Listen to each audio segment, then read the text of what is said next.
Introducing first in our blue corner, he comes to us representing Manchester BJJ with 1 win under his belt. Fighting out of Manchester, Connecticut, ladies and gentlemen, please give a warm welcome to Ben Suave Williams.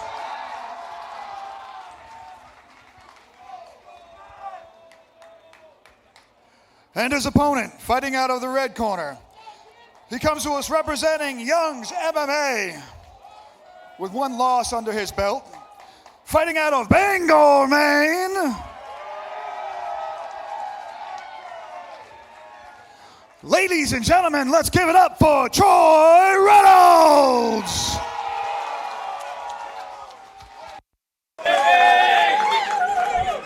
Last time Reynolds went out there, he went the distance. Yep, and that was against Ian Godin decision. That was a great fight, though. Very great fight. Though he did look a little nervous in the cage. He didn't have that killer instinct yet because it was his debut fight. And I actually talked with him afterwards, and I said, you looked a little tenuous, and he said, yeah, I did. But now he's hoping to use that experience in there, too. So, Jerry, when you made your first walk to the cage, what were you feeling? Were you feeling nervous, too, or was that just, normal occurrence for you? I would say my first fight, which was back in 2011, I do remember feeling nervous, and I didn't even know what the guy looked like that I was fighting until about 10 minutes before I was fighting. And then, I'll be honest, once I seen him, I was like, oh, I'm going to murder that guy. And he actually looked like pretty intimidating, but he was much smaller than I expected. I remember I was looking around and I was like, I wonder who the guy I'm fighting. And like people, I was trying to like look at their paperwork. Yeah. One guy I was looking at that I thought I was fighting, I looked at his weight class and it said 205. And I was like, okay, that's not him. So these guys both, 1-0 for Ben Williams and 0-1 for Troy, but they both have the same amount of ring experience. They both have 15 minutes, win or loss. And that experience, is valuable. It'll just kind of depend on who can impose their will in this fight. Troy looks very good. He has that high guard. Looks like he's picking his shots, moving around, moving his head. Both guys very athletic. Reynolds actually just picked up a wiffle ball championship a couple of weeks ago, too, just showing you some of the skill set. Yeah. Athleticism does translate to all sports. See, Brett Martin, he was a college lacrosse player as well.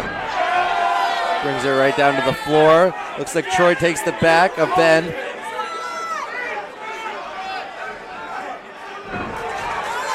Takedown there. Reversal for Troy. Yep. We'll see what Reynolds can do off his back now. Ground and pound. So punches being thrown down here from Williams.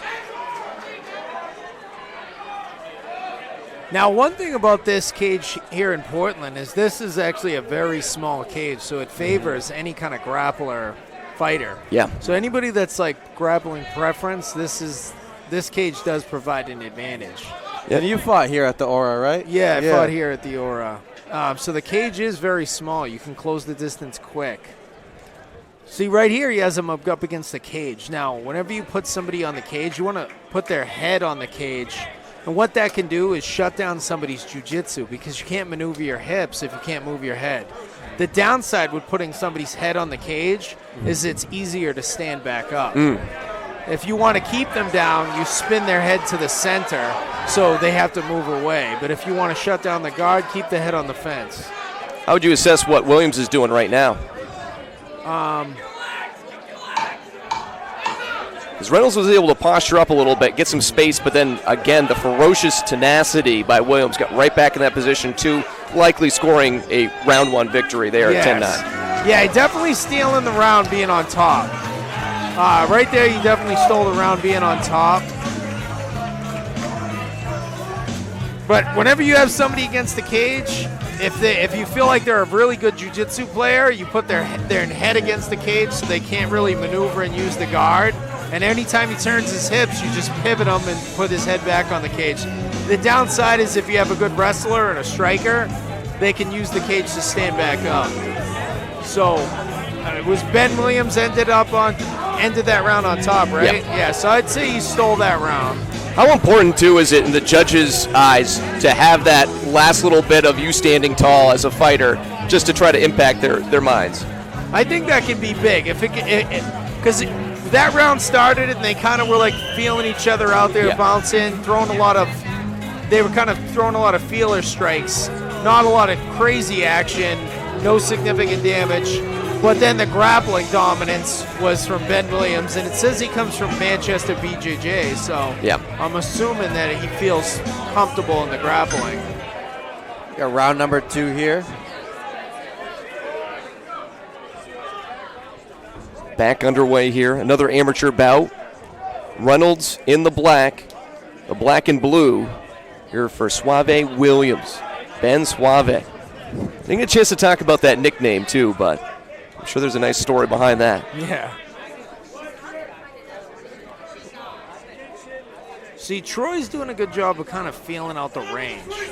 See, like whenever you like give your opponent a reaction and maybe he backs up, what you want to do is kind of creep in and take that space away. You don't want to react to every little thing, but anytime they give you some space, you take it away.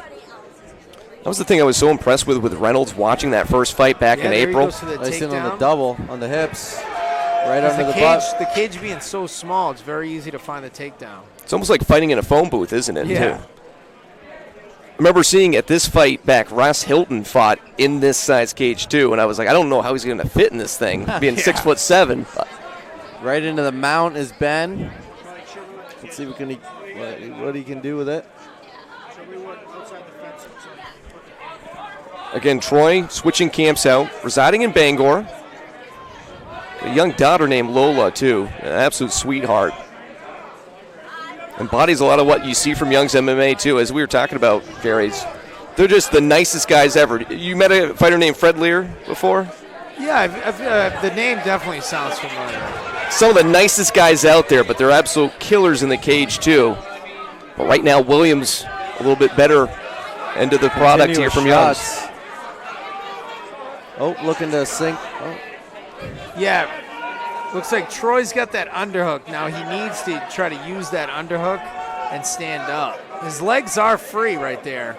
So all he needs to do is get one knee to the cage and kind of use it to stand up. It looks like he's kind of trying to use his legs to elevate into like some kind of guard position to create space. But really you want to just get your hips back against the cage and stand up. Oh. Not sure. Did Williams grab the cage? No, I didn't quite see that. Well, they stood him back up again. Now what he has to do is be patient. You don't want to come, because Troy knows he's down, but you don't want to come overzealous. I'd like to see him sit low and then kind of be the aggressor, because then you'll be more ready for the shot. There he goes. Sprawl. Underhooks, good. Turns him off. Circle back to the center for Troy. Yeah, look at that. He's got the experience. He's got the ability, too. It's now just about putting it all together for Reynolds. And Williams has looked good. He's doing well. You did make good adjustments there. 10-second bell for round number 2.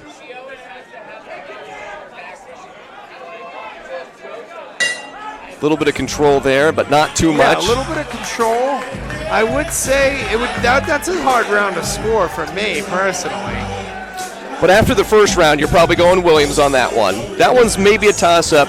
So if you're in Troy's corner with Chris Young there, you see him kneeling down and trying to address it. He's probably saying you got to come out there strong. If you want to get that first victory as an amateur, you got to come out and have a very good next 3 minutes. Yeah. Troy actually showed a lot of good composure, and it showed that he knows how to fight smart, because when he got the stand-up from it looked like a fence grab, so they stood him up, reset position. He made a really good adjustment because he sat a little lower. He waited for the shot. He got both underhooks, turned him back to the center, and then put him against the cage. And I think if Troy was able to score a takedown in that second round, he would have stole that round. But I would say that round was probably leaning toward Williams because he had the ground control. Yeah. So going into that too, if you're his coach, Reynolds' coach Chris Young, are you telling him you need to probably go for a finish? There's a possibility that you didn't win round 2, or do you say as an amateur, go get your experience, learn from this one? The records don't necessarily matter until you get to the pros. So learn as much so you can be better prepared for the next fight. Yeah, I would say you still want to fight a smart fight, but I would say sit low and use your boxing. Like, I don't think low kicks are necessarily smart, especially when the guy's been hunted for takedowns. But, you know, at an amateur, you're kind of just testing your skills. But right there, that was smart. Oh. Pops right back up, bend. Pressure, because whenever the back is on the cage, you're in the danger zone. Very few people can fight well with their back on the cage. Yeah, right there, you reverse that. Now he's on top. Shut that double leg from pretty far away, now too. If he really turns up the heat,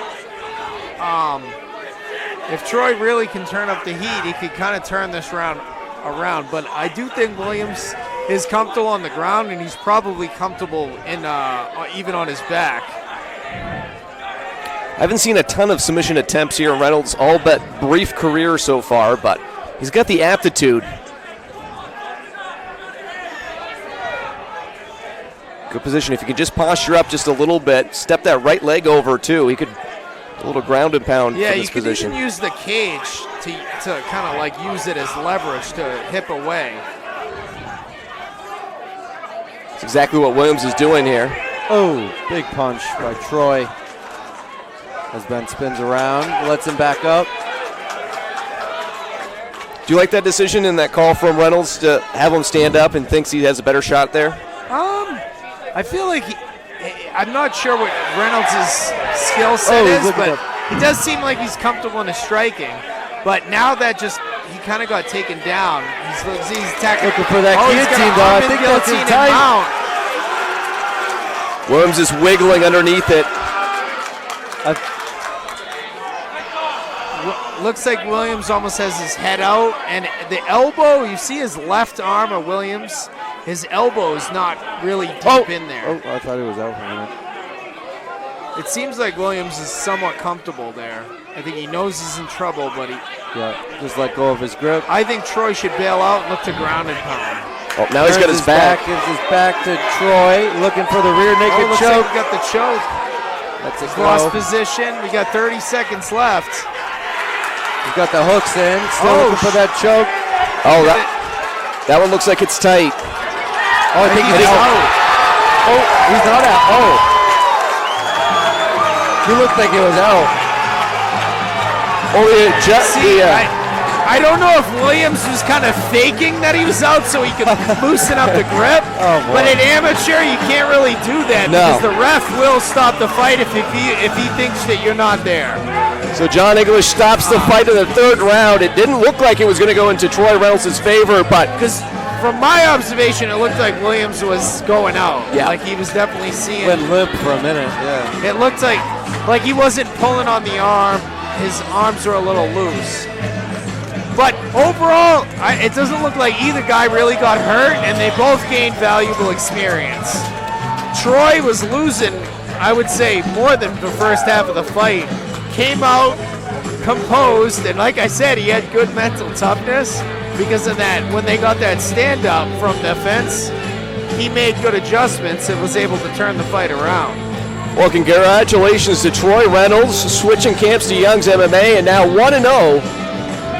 Fighting out of Young's, and he'll move to 1-1 overall as he upends Ben Suave Williams, who will move his record down to 1-1, and we'll go to Tom LeClaire for the official result. With 2 minutes and 40 seconds in round 3, our winner, out of the red corner by technical submission, Troy Reynolds.